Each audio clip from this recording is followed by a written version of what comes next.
Thank you, everyone. Good afternoon. It's a pleasure to be back here as an alma mater from here. And I was seeing Professor Shantanu. Very few professors are left from my time, but it's amazing to be back here.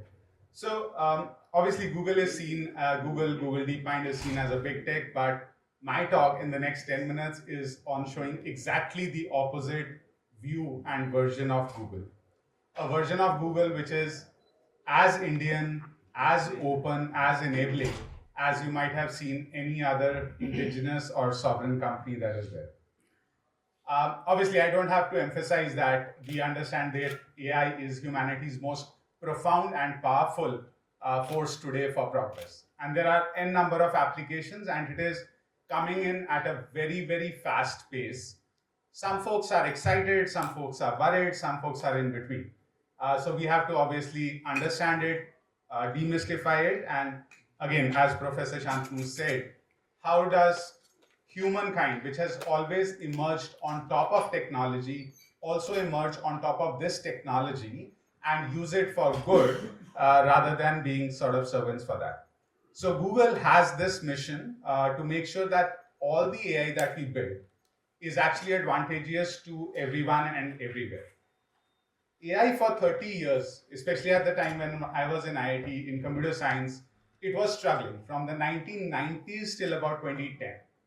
2017, when the transformer paper came out and it started building sort of this new generation, the new architecture, and coined the phrase, attention is all that you need, that's where we started seeing a game shift.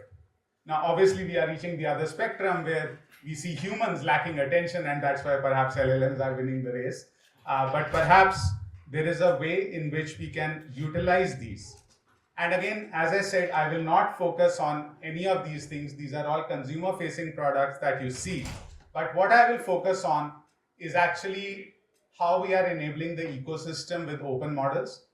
With over 300 AI models released since 2014, all the way from the frontier models that you hear of, but to the very, very small, open, domain-specific models that are available and are enabling each country. That's one part of the conversation. The other part of the conversation is we look at AI at the highest level to solve a lot of root cause or root node problems that humankind still faces. Now, whether it is dealing with plastic, whether it is nuclear fusion, whether it is sort of protein folding, all these are things that have grappled, and we need solutions to a lot of these problems. And we are making sure that AI, especially coming from research and innovation, all the way it's unified and integrated, at the same time it is safe. So I'll give a few examples just to prove the point. Why do we need to have spend billions of dollars to make sure that data centers can be powered in space? The project Suncatcher, right? That is again to think ahead and say, yes, AI is a guzzler. How can we ensure that these AI cost centers or compute centers are closest to the source of energy, which is the sun? On the other extreme, when AI is generating a huge amount of data from text to images to video, how do we help everyone do a check, a double check, whether this is AI generated? Can we have watermarks? Can we have synth ID? Can we have all those aspects that are there to find out about the source of this data? One of the first applications, and it was interesting when Sir Demis won the Nobel Prize for this, and you will be like, why is a computer science person getting a Nobel Prize in physics or in biology? So the idea was that today compute was able to solve this 50-year-old grand challenge and able to come up with the protein structure prediction for over 200 million proteins, which was kind of always a 10-year problem for several scientists. And then immediately within the next 1 year, we made sure that this entire platform was made available to the world in the form of AlphaFold. So AlphaFold today is used by millions globally. In India alone, over 180,000 scientists use AlphaFold. The kind of problems, like sometimes when we push out these technologies, we don't know what it will be used for antibiotic resistance, for plastic pollution, for neglected diseases, and so on. So these are the kind of enablement that is possible with this.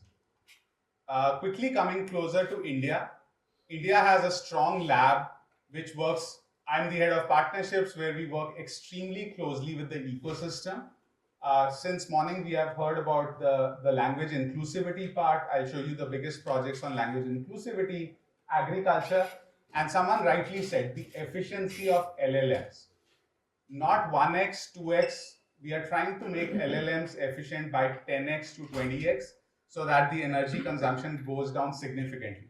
If today it is $0.003 of inferencing, can we bring it down further? So a lot of the open models have been used by startups like Navrasa, startups like Corover, Sarvam, in order to actually demonstrate that they can build these their applications and models in India, hosted in India, data in India, so that it really serves all the purposes that you have heard since morning. This was one of the projects. It's the largest speech collection. We spent millions of dollars on all districts, going to thousands of people and saying, please talk naturally in your own language and talk about something. Immediately, IISc gets that data, they curate it, they have golden standards, they have platinum standards of what data will be useful for LLM speech training, and then they publish it as an open source. Again, available on the same platforms that my previous speaker spoke, AI Coach and so on.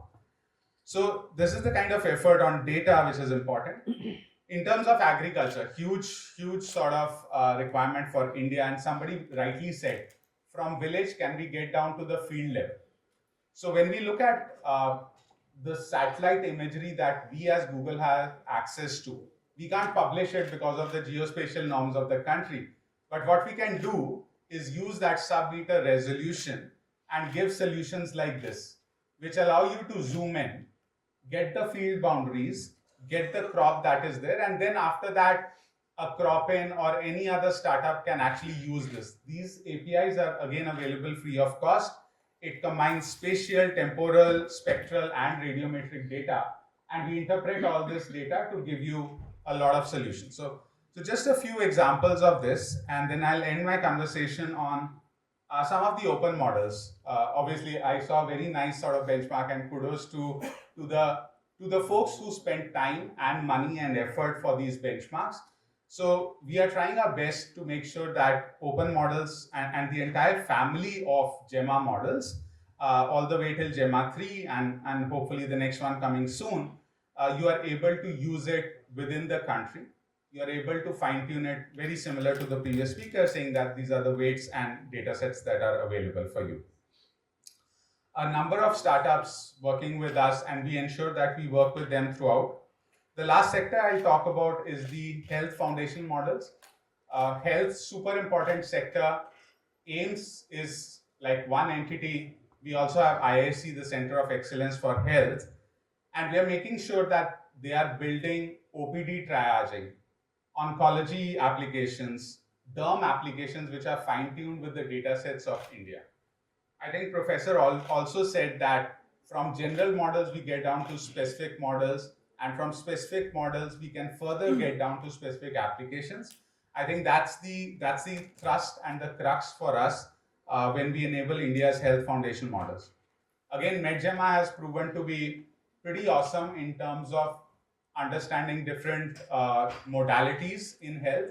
And someone rightly said, you do not need a joint model for chest X-ray and MRI, but you can perhaps start with a common base so that across the world people don't reinvent the wheel. This is what we are talking also to the government, to Mr. Ashwini Vaishnav, that we as India, where we have constraint of resources, compute resources, we don't have to reinvent the wheel on the foundational model. You can start with these embeddings and models and then build it from there. So that's really the crux of my story.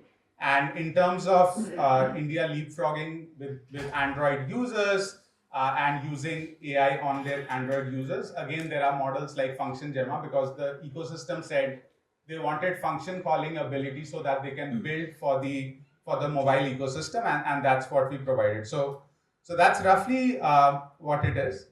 For AI safety, perhaps time on another day for a talk, but I'll just say a couple of lines that AI safety is not one person or one entity's sort of responsibility. It is a mesh that we create, but obviously things like jailbreaking and sort of those aspects are still there.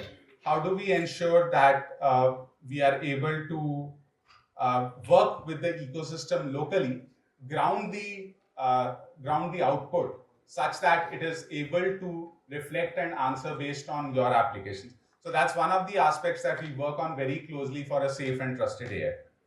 Super. With that, I think I'll end my talk and hand it back, because there are a number of startups that you should see using some of these applications. So thank you.